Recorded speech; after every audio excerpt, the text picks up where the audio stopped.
Rev up your engines!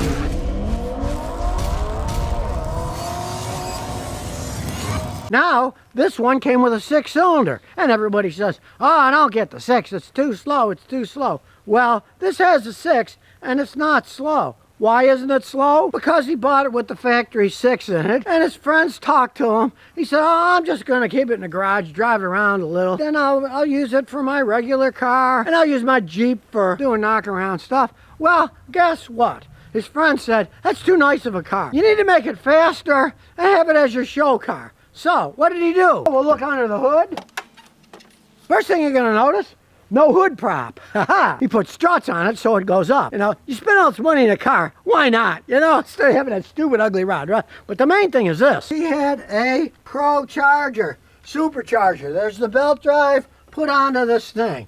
Now, it's not just show, as I'm going to show you. Now, this is what it was like before it had the supercharger on it. Max power, 256 horsepower.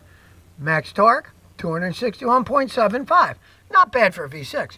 But after throwing the supercharger on, bloop, it went to 364 horsepower and 318 pound-feet of torque. Yes, superchargers make that much difference. You can see it's bolt-on. Now, it's not a cheap bolt-on. He said it was probably about a $6,000 process buying it, having it installed, having it all reprogrammed. But then he's got a sleeper Mustang. Now, he had the supercharger put on in 2017 when it was 3 years old. And it's now 2023, and it's held up quite well. Not like it destroyed the engine. They're well-built engines. They can be bumped up. A lot of Ford engines, you can bump them up. See, he's got time and money in his hand, so he's got the better brace on it. Put a lot of chrome parts on it. It's really a nice setup car. And after all, it is his toy. Now, when he bought this thing new, that was listed at $23,000, he paid less than that. And even with $6,000 on it, it's less than $30,000 for something that's this fast. I guarantee you could sell it for more money than he's got into it right now. If you're one of those people who bought a V6 and said, I really like it, but it's kind of slow, don't throw it away and get another car. Put a supercharger on it if you want. As you can see, these things are all set up for Fords. It's not like they have to do heavy modifications. It's all bolt-on kits. Now, they're not cheap kits if you want to done it right. Pro Charger, made in the USA. They're excellent superchargers. So let's see what it sounds like.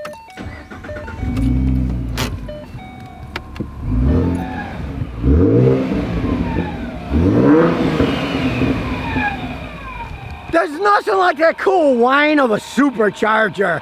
It makes a great sound. Turbochargers, but they don't do much of anything. They give you power, yes, but they don't have a cool sound like these do. And of course, unlike turbochargers, superchargers really don't have any lag to them. They just, away they go. You know, I mean, it's belt driven. The things run. Now, since this was an original plain Jane V6 Mustang, you can see, it's got an automatic transmission, but you put the Hearst setup so he can do the shifts manually. And really, you hook up a supercharger to that 6-speed automatic transmission, you'll see it's got some get up and go. Now you might think, oh, you put a supercharger, everything's gonna wear out. Okay. He hasn't done anything but change the oil. Engine, all that, tranny's still original. He doesn't drive like me. Because when I had that GT500, I'll tell you, in 300 miles, I almost wore those tires out.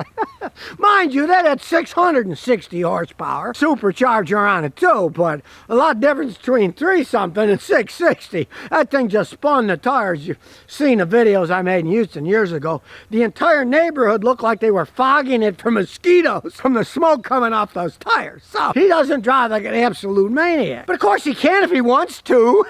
It's his choice. I say the proof is in the pudding, so let's take it for a little spin. We'll start her up.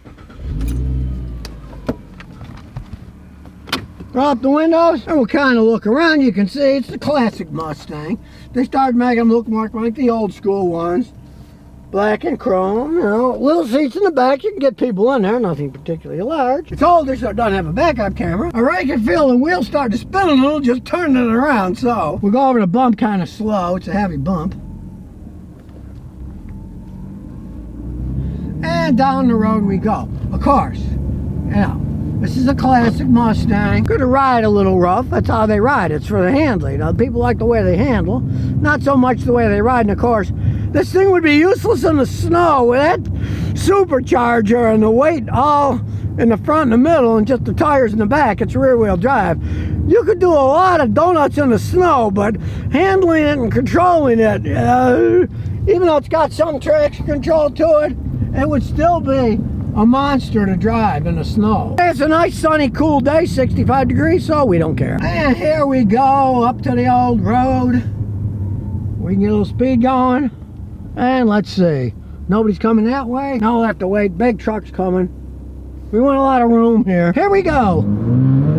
Whoa! It's spinning those tires. Up, here comes a car in the way. We gotta slow down. Well, we'll let them get a little bit ahead. And we'll step on it again. 6-cylinder engine, but that horsepower and torque kicks in with that supercharger. But since it's a 6-cylinder engine, hey, it's smooth as can be just sitting there. Now there's nobody in the way, so we'll get it going again. Here we go. Woo-wee! Now that's a fun 6-cylinder engine there. Yeah, this thing idles smooth as can be when it's just sitting there. I like the shifter though, it's really cool. Pistol grip. Okay, so there we have it. A 6-cylinder Mustang. Got a ton of horsepower with a supercharger bolted on it, but it hasn't worn it out. Now, granted, yes, he only has 25,000 miles on it. It is his toy, but you can see the engine's held up, the transmission's held up. The thing about Fords, especially somewhat older Fords, is they're made that you can beef them up. Ford always made V configuration engines, 8s and 6s, that can be modified relatively heavily and still be pretty dependable vehicles. I mean, it's such a sharp looking car, and with the exhaust that he put on it, it makes noise, but it's not outrageously loud, so he can legally get it inspected. If he would have straight piped it, forget it. It would make way too much noise. And as you can see, he's modified the brakes. Drilled rotors, bigger calipers. For the back, you don't see giant calipers like that in the back. Those are heavily modified. Because for those of you who don't know, if you want to modify a car to make it go faster, you really should modify it to stop faster too. Now, like I said, you're not going to be driving this thing on icy, snowy roads. It's not made for that. The engine, transmission, the weight's all towards the front. The back is just the drive wheels. They spin like maniacs. And you put a supercharger on, you're spinning those wheels on the ice and snow. You can put all the snow tires in the world on this thing, you'd still be going all over the place.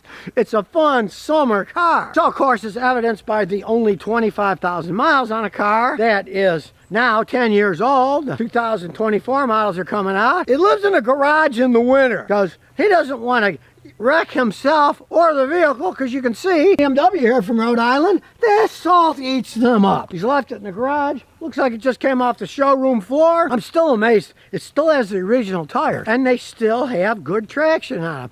Now, it kind of goes against the grain, because all these tire manufacturers say, you should buy new tires every 5-6 years. The rubber wears out and blah, blah, blah, blah. Well, these aren't worn out, and they still work perfectly fine. Mind you, it's garaged in the winter. It's not getting all the salt and crap on them. But you take a car that was close to just 20,000 bucks that he paid for it new, something that runs good and doesn't wear everything out and cost a fortune. Now, do realize one thing though, with the supercharger on this setup, he's got to use more expensive gasoline because it's ramming all that air in there. So you will spend more money if you supercharge your car. So for those of you who think that Mustangs with V6 are wimpy, take a ride in this machine and you won't call it the Wimpy Mobile for long.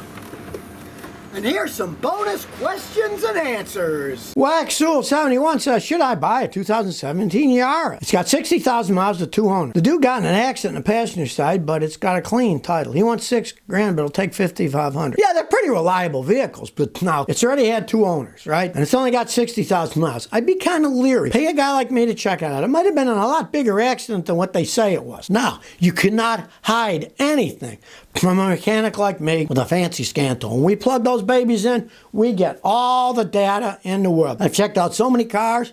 Some of them, they looked okay as soon as I plugged them in. They had all these pending codes. And I told the person who was going to buy it, I said, don't buy this. You got all these pending codes. That means they reset the codes. And the check engine light isn't on yet, but it will soon come back on. Right before you came, they reset it. And then so it doesn't have any codes, but I drove it around, and then it shows pending codes, meaning there's all these hidden problems. You got to check it out first. But if it checks out okay, what the heck? Cars getting wrecks all the time. But you want it checked out, because if there's hidden electrical stuff, that computer scan will show that there is, then you wouldn't touch it with a 10-foot pole. So if you never want to miss another one of my new car repair videos, remember to ring that bell.